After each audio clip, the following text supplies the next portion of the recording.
What if the key to preventing heart disease isn't just in your genes or your diet, but in the microscopic fungi living in your gut that you never even knew existed?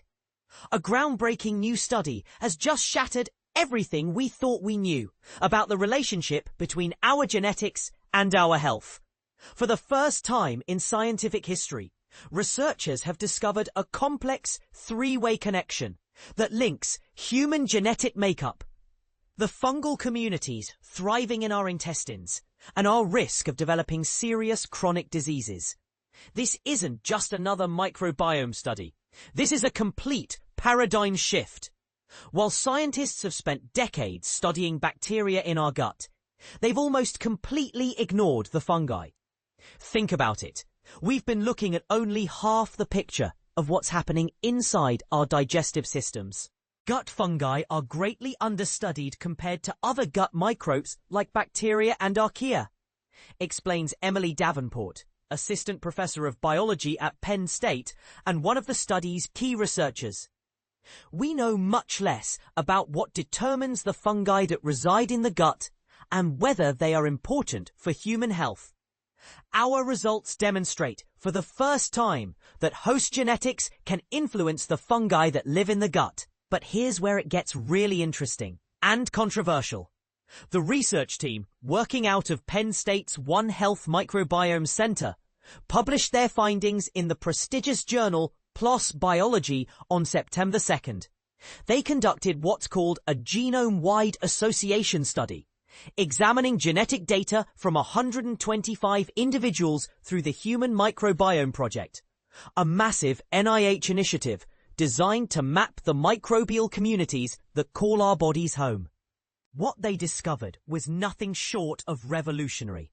148 genetic variants spread across 7 different chromosomes that directly influence 9 different types of gut fungi. But this is the part most people miss. These same genetic fungal relationships also affect our risk of developing chronic diseases.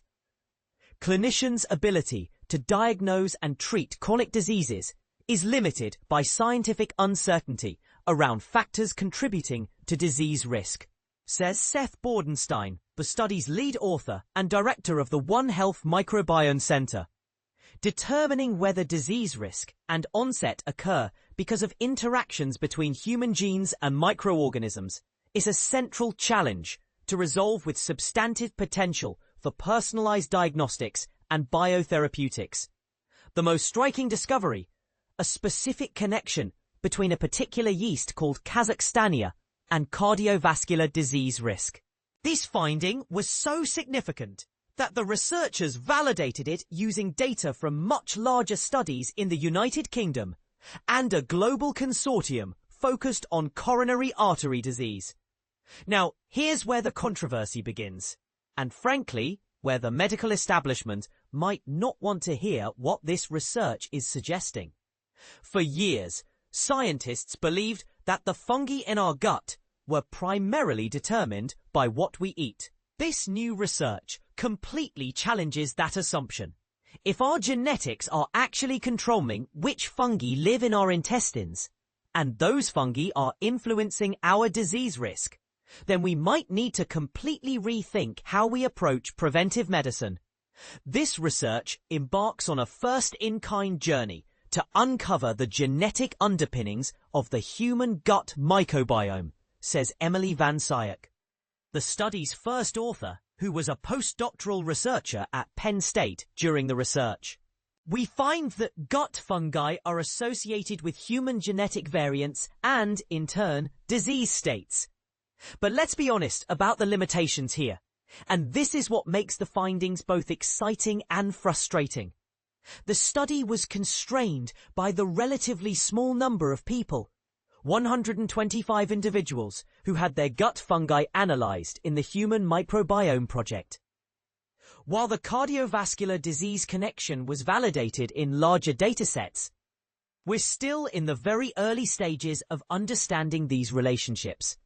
This raises some uncomfortable questions. If your genetics determine your gut fungi, and your gut fungi influence your disease risk, How much control do you really have over your health outcomes?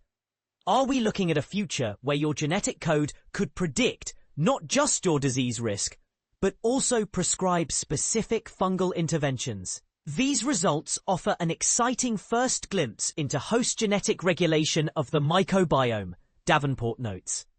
Even more exciting, they open up many more questions about how that occurs. Will we see different associations in different populations? Are there interactions between gut fungi and gut bacteria that are modulated by genetics? The implications are staggering. We could be on the verge of developing completely personalized medical treatments based on your unique genetic fungal profile. Imagine going to your doctor and receiving a prescription not for a traditional medication, but for specific beneficial fungi tailored to your genetic makeup. But here's the million-dollar question that this research raises. If some people are genetically predisposed to harbor disease-promoting fungi, is that fair? Should insurance companies have access to this information? Could this create a new form of genetic discrimination? The research was funded by the US National Institutes of Health and Penn State. And while it represents a major breakthrough, it also opens up a Pandora's box of ethical, medical, and social questions that we as a society aren't prepared to answer yet. As Bordenstein puts it, this research is our first major step toward understanding the impacts of human genetic variation on a very understudied group of gut microorganisms, the microbiome. So here's what I want to know from you. Does this research excite you or terrify you? Are you ready for a world where your gut fungi could be as important as your cholesterol levels in determining your health future? And more importantly, do you think we should be manipulating our gut fungi based on our genetics, or are we playing with fire by interfering with systems we don't fully understand yet? Drop your thoughts in the comments. I have a feeling this is going to spark some heated debates about the future of personalized medicine and whether we're opening doors we might not be able to close.